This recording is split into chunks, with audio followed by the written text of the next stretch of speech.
950 साल ये कोई मामूली वक्त नहीं है।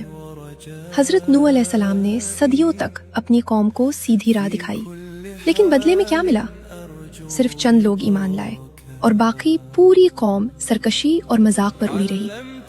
और फिर अल्लाह का हुक्म आया, एक कश्ती बनाओ खुश्क जमीन पर, जहाँ दूर दूर तक पानी का कोई नामो निशान ना था।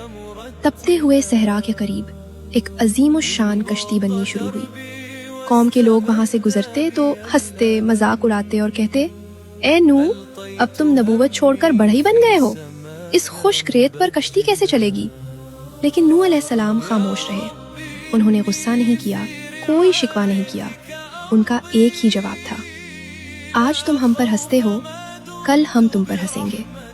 ये था सब्र, वो सब्र जो दुनिया की परवाह किए बगैर सिर्फ अपने रब के हुक्म और फैसले पर यकीन रखने से आता है। और फिर वो दिन आया जब जमीन ने अपने चश्मे उबाल दिए और आसमान से बारिश का ऐसा तूफान उतरा कि बुलंदो बाला पहाड़ भी गर्क हो गए।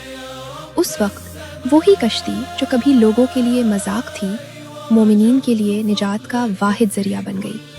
तूफान की तुंदो तेज मौजों में सिर्फ वही बच्चे जिन्होंने नूह अलैहिस्सलाम के सब्र पर यकीन किया था। आज हमारी जिंदगियों में भी मुश्किलात के तूफान आते हैं।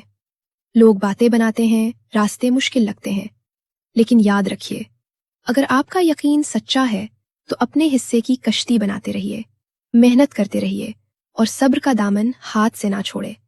क्योंकि तूफान चाहे जितना भी बड़ा हो, सब्र की कश्ती हमेशा साहिल निजात तक पहुंचा ही देती है।